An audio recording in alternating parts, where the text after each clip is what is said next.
Imagine standing on Pennsylvania Avenue, looking up at the most famous house in America. Cameras flash, tourists gather, security patrols watch the gates, and a fountain in the north lawn sparkles in the sun. The White House. Everyone knows what it looks like on the outside. We've all seen it on the news, in Hollywood movies, or on the back of $20 bills. But what if I told you that behind the familiar columns, under the marble floors, and buried deep beneath the ground lies a hidden world, a world of secret rooms, underground tunnels, mysterious chambers, and forgotten spaces that very few Americans will ever get the chance to see. The White House is not just a home for presidents. It's a fortress, a theater, a symbol, and a vault of secrets. Today, we're going to peel back the layers and explore the secret history of the White House's hidden rooms. And trust me, some of what you're about to hear will surprise you. When construction first began in the 1790s, George Washington oversaw the site.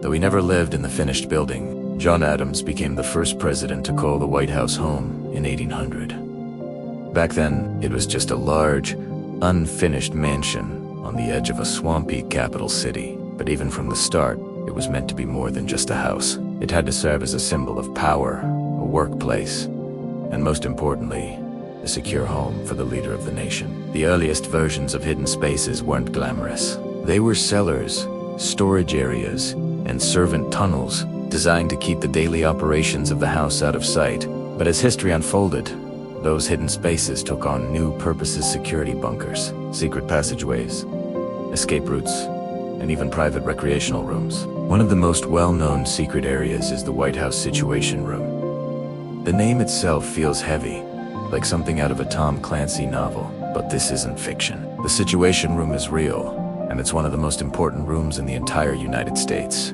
It's located deep underground, shielded from spying eyes and outside threats.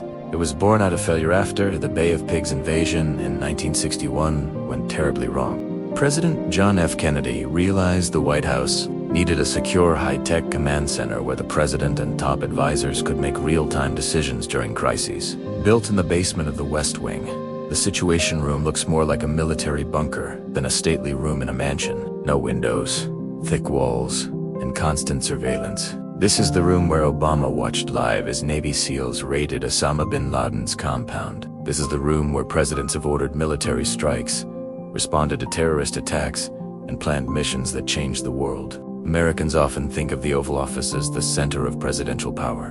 But in reality, some of the most important decisions in U.S. history were made underground in a room the public never gets to see. But the Situation Room isn't the only secret hidden below the surface. The White House has an entire network of tunnels and bunkers that most Americans never think about. The first major underground shelter was built during World War II, when the fear of bombing raids was real. Franklin D. Roosevelt, who led the country through both the Great Depression and the Second World War, needed a secure place to retreat if Washington ever came under attack. Engineers constructed a secret bunker beneath the East Wing, reinforced with concrete and steel, complete with air filtration systems. This wasn't just a place to hide, it was a place where the president could continue to lead even in the middle of chaos. Roosevelt even had an elevator installed that could take him quickly down into safety. For a man who spent much of his life in a wheelchair, being able to reach the underground shelter was vital. And Roosevelt wasn't the only president to make use of underground spaces. Harry Truman, who took office after Roosevelt's death, expanded the White House's hidden world even more. In 1948, when the White House was falling apart due to age and structural issues, Truman oversaw a complete renovation. Workers tore out the interior and rebuilt it from the inside, adding new steel support beams. While the public thought of it as simple renovations, the project also gave the government a chance to add new hidden features. Reinforced basements, secret corridors, and hidden chambers became part of the building's bones. Truman also received a rather unusual gift in 1947. A two-lane bowling alley hidden inside the White House. Behind those walls where history is made, there's a spot where presidents have bowled strikes and spares. Nixon, in particular, was a huge fan and spent plenty of evenings knocking down pins inside his private alley. It's one of the quirkiest hidden spaces in presidential history. The White House's secret rooms aren't always about work or survival. Sometimes, they're deeply personal. In 1933, An indoor swimming pool was built for Franklin Roosevelt. Swimming was one of the few physical activities he could still enjoy after polio left him paralyzed. For years, that pool was his private refuge. But history moves on, and by the 1970s, Richard Nixon decided he needed the space for something else. The pool was covered, the room transformed into the press briefing room, and today, that's where reporters gather to grill the president on live television. So, the next time you watch a White House press conference on TV, who's to remember under those chairs, beneath those cameras, there's still a hidden pool, a relic of another president's secret sanctuary. Other hidden spaces inside the White House speak to America's more colorful history. During Prohibition in the 1920s, when alcohol was banned nationwide, presidents weren't exactly known for following the rules. Hidden cellars and storage rooms kept private collections of liquor safe and out of public view. Some stories suggest that special rooms in the basement were used to entertain close friends with a drink or two, even as the rest of the country struggled to find a secret speakeasy. It's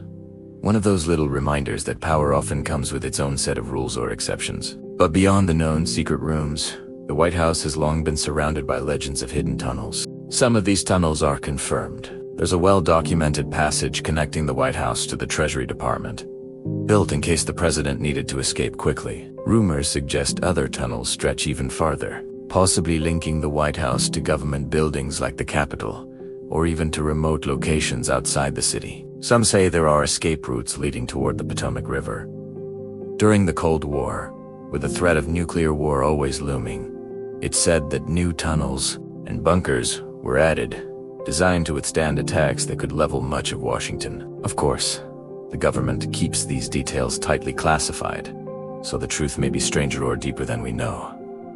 And then there are the ghost stories. The White House is, after all, over 200 years old, and it has seen its share of triumphs, tragedies, and everything in between. Perhaps the most famous ghost set to roam its halls is Abraham Lincoln. For decades, staff members, visitors, and even presidents themselves have claimed to hear footsteps, knocks, or even see Lincoln's shadowy figure in the old bedrooms. Winston Churchill once stayed overnight in the Lincoln bedroom, and reportedly saw Lincoln's ghost standing near the fireplace. Others claim to feel a heavy presence or hear unexplained sounds in certain parts of the house. Whether you believe in ghosts or not, the idea that even presidents can escape the mysteries of the past adds another layer of intrigue to the hidden world of the White House. Modern upgrades have only added to the building's secret history. After the September 11th attacks in 2001, the need for stronger, more advanced underground facilities became urgent. Massive construction projects were undertaken, some lasting years, to expand and upgrade the bunkers beneath the White House. Engineers worked quietly, often at night, hauling away tons of dirt and concrete while pretending it was just routine maintenance. What exactly was built down there? The government isn't saying, but experts who leave the White House now has some of the most advanced underground facilities in the world. Layers of bunkers, command centers, and escape routes designed to protect not just the president, but America's entire leadership structure. In case of catastrophe, the White House is a place we think we know. The Oval Office, the East Room, the Rose Garden. But the truth is, we only ever see the surface. Beneath it lies an entire hidden city, one that's just as important, maybe even more important than what's on top. These hidden rooms tell us something about the presidents who lived there. Roosevelt needed a pool for his health. Truman wanted the bowl. Kennedy demanded a command center. Nixon played games of 10-pin late at night. Obama made history in the Situation Room.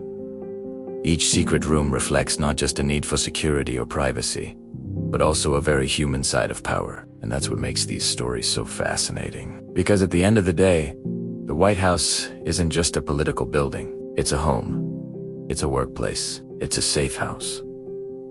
And it's a museum of hidden secrets. Some of those secrets are funny. Some are chilling. Some are still classified, locked away from the public eye. But together, they remind us that even the most powerful place on earth has mysteries left to uncover. So the next time you see the White House on TV, remember this?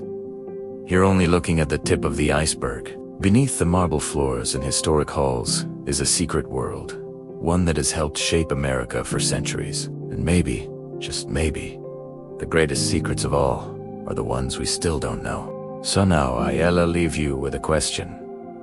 If you could step inside just one of these hidden White House rooms, the Situation Room, the Truman bowling alley, Roosevelt's swimming pool, or even one of the mysterious underground tunnels, which one would you choose to explore, and why?